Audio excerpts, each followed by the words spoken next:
ಪ್ರಿಯರೇ, ದೇವರು ಒಳ್ಳೆಯವರು, ಒಳ್ಳೆಯದನ್ನೇ ಮಾಡುವರಾಗಿದ್ದಾರೆ. ಕರ್ತನು ನಮ್ಮ ದಿನಗಳನ್ನು ಎಣಿಸಿಕೊಳ್ಳುವುದು ನಮಗೆ ಕಲಿಸು ಎಂಬುದಾಗಿ ನಾವು ಪ್ರಾರ್ಥನೆ ಮಾಡಬೇಕಾಗಿದೆ.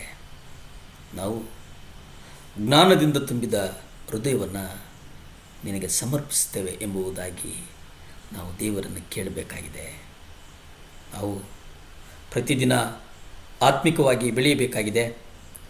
ಪ್ರತಿದಿನ ಕ್ರಿಸ್ತನ ಸಾರೂಪ್ಯಕ್ಕೆ ಬದಲಾಗಬೇಕಾಗಿದೆ. ಅದು ಒಂದು ದಿನದ ಕಾರ್ಯವಲ್ಲ. ದಿನದಿಂದ ದಿನಕ್ಕೆ ಸ್ವಲ್ಪ ಸ್ವಲ್ಪವೇ ನಾವು ನಡಿಬೇಕಾಗಿದೆ. ದೇವರು ಪವಿತ್ರಾತ್ಮನಿಂದ,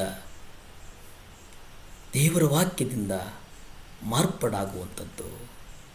ಪವಿತ್ರಾತ್ಮನು ನಮ್ಮ ಜೀವಿತದ ಕರ್ತನಾಗಲು ನಾವು ಒಪ್ಪಿಕೊಂಡಾಗ ನಮ್ಮನ್ನು ಬಿಡುಗಡೆಗೊಳಿಸುತ್ತಾನೆ.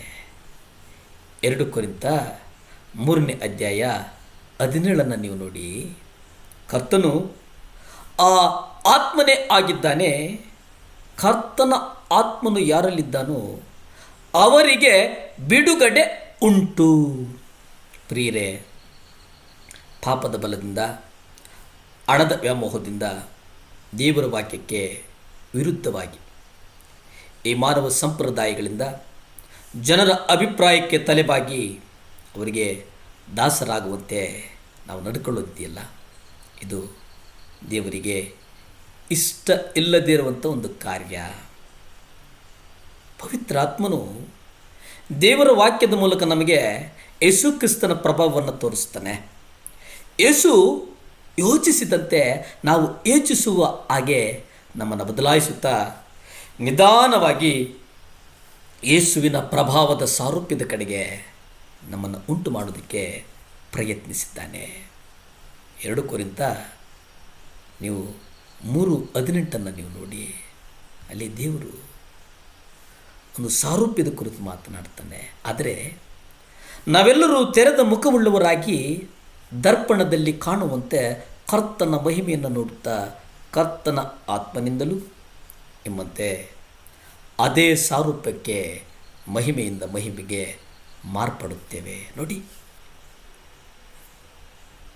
ಒಂದು ಮಹಿಮೆ. ಪವಿತ್ರಾತ್ಮನು ನಮ್ಮಲ್ಲಿ ಕಾರ್ಯ ಮಾಡೋದಕ್ಕೆ ಬಯಸ್ತಾನೆ. ಅದ ಸ್ತುತಿ ಮತ್ತು ಕೃತಜ್ಞತೆಯ ಮೂಲಕ ನಾವು ದೇವರನ್ನು ಕೊಂಡಾಡಬೇಕಾಗಿದೆ.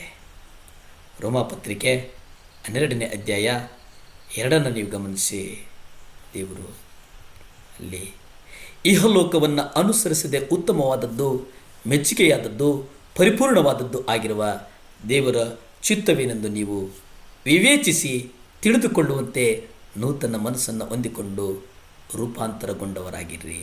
ಪ್ರೇರೆ, ನೀವು ಇಹಲೋಕವನ್ನು ಅನುಸರಿಸೋದು ಬೇಡ.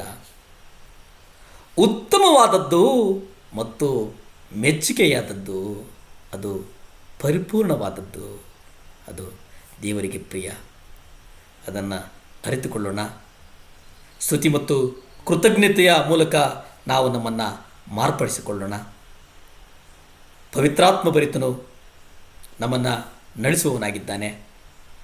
ಆತನನ್ನು ಕೀರ್ತನೆಗಳಿಂದ, ಹಾಡುಗಳಿಂದ, ಆತ್ಮ ಸಂಬಂಧವಾದಂಥ ಪದಗಳಿಂದ ಒಬ್ಬರಿಗೊಬ್ಬರು ನಾವು ಆತನಿಗೆ ಸ್ತೋತ್ರಗಳನ್ನು ಸಲ್ಲಿಸೋಣ.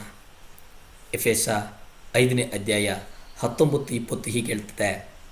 ಕೀರ್ತನೆಗಳಿಂದಲೂ, ಸಂಗೀತಗಳಿಂದಲೂ, ಆತ್ಮ ಸಂಬಂಧವಾದ ಹಾಡುಗಳಿಂದಲೂ ನಿಮಗೆ ನೀವೇ ಮಾತನಾಡಿಕೊಳ್ಳುತ್ತಾ ನಿಮ್ಮ ಹೃದಯದಲ್ಲಿ ಕರ್ತನಿಗೆ ಗಾನ ಮಾಡುತ್ತಾ ಇಂಪಾಗಿ ಆಡುತ್ತೀರಿ. ಯಾವಾಗಲೂ ಎಲ್ಲ ಕಾರ್ಯಗಳಿಗೋಸ್ಕರ ನಮ್ಮ ಕರ್ತನಾದ ಯೇಸು ಕ್ರಿಸ್ತನ ಹೆಸರಿನಲ್ಲಿ ತಂದೆಯಾದ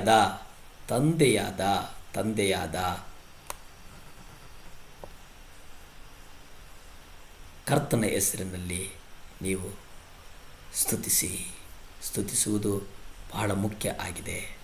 ಹಾಗಾಗಿ ಪ್ರಾರ್ಥನೆ ಮಾಡಿಕೊಳ್ಳೋಣ. ಭೂಮಿ ಆಕಾಶಗಳನ್ನು ಉಂಟು ಮಾಡಿದಂಥ ಸರ್ವಶಕ್ತನಾದಂಥ ದೇವರ ಸ್ತೋತ್ರನಪ್ಪ. ದೇವ ಒಪ್ಪಿಸಿಕೊಡ್ತೇವೆ ಸ್ವಾಮಿ. ರಾಜ ಒಪ್ಪಿಸಿಕೊಡ್ತೇವಪ್ಪ. ಎಲ್ ಶಡಾಯ್ ಒಪ್ಪಿಸಿಕೊಡ್ತೇವೆ ಸ್ವಾಮಿ. ದೇವಾ, ಯಾರ್ಯಾರು ಸಾಲದ ಬಾಧೆಗಳಿಂದಿದ್ದಾರೋ, ಯಾರ್ಯಾರು ಸಾಲದ ಶಾಪಗಳಿಂದಿದ್ದಾರೋ ಒಪ್ಪಿಸಿಕೊಡ್ತೇನೆ ಸ್ವಾಮಿ. ಅಪ್ಪ, ಮಕ್ಕಳು ದೇವರೇ ಸಾಲಗಳನ್ನು ಯಾವುದೇ ಕಾರಣಕ್ಕೆ ಇನ್ನು ಮುಂದೆ ತೆಗೆದುಕೊಳ್ಳಬಾರದಪ್ಪ. ಈ ಸಾಲಗಳನ್ನು ಕರ್ತನಾದಂಥ ಯೇಸುವೆ ನೀವು ಸ್ವಾಮಿ ಅವರನ್ನು ಸಾಲ ಮುಕ್ತರನ್ನಾಗಿ ಮಾಡಪ್ಪ. ನೀವು ಹೇಳಿದಿರಿ ಸ್ವಾಮಿ, ನನ್ನ ಮಕ್ಕಳು ಅನೇಕರಿಗೆ ಸಾಲ ಕೊಡುವ ಸಾಲ ತೆಗೆದುಕೊಳ್ಳುವುದಿಲ್ಲ ಎಂಬುದಾಗಿ ಹೇಳಿದಿರಪ್ಪ. ಈ ವಾಗ್ದಾನದ ಪ್ರಕಾರ ನಡೆಸಯ್ಯ. ಅನೇಕ ಮಕ್ಕಳು ಸಾಕ್ಷಿಗಳು ಬರೆಯುವುದಕ್ಕಾಗಿ ಪ್ರಾರ್ಥಿಸ್ತೇನೆ ಸ್ವಾಮಿ. ದೇವ, ನೀವು ಹಾಗೆ ಮಾಡಿದ್ದಕ್ಕಾಗಿ ಕೋಟಿ ಸ್ತೋತ್ರಗಳನ್ನು ಸಲ್ಲಿಸ್ತಾ ನನ್ನನ್ನು ನಾನು ಒಪ್ಪಿಸಿಕೊಟ್ಟು ನನ್ನನ್ನು ನಾನು ತಲೆ ತಗ್ಗಿಸಿ ತಮ್ಮನ್ನು ಹೆಚ್ಚಿಸ್ತಾ ನಜರೇತಿನ ಯೇಸು ಕ್ರಿಸ್ತನ ಅಧಿಕಾರದ ನಾಮದಲ್ಲಿ ಬೇಡಿ ಬಂದು ಪ್ರಾರ್ಥನೆ ಮಾಡಿ ಆಶೀರ್ವಾದಗಳನ್ನು ಹೊಂದಿಕೊಳ್ತಾ ಇದ್ದೀವಿ ಪರಮ ತಂದೆಯೇ. Amen amen. Hallelujah hallelujah.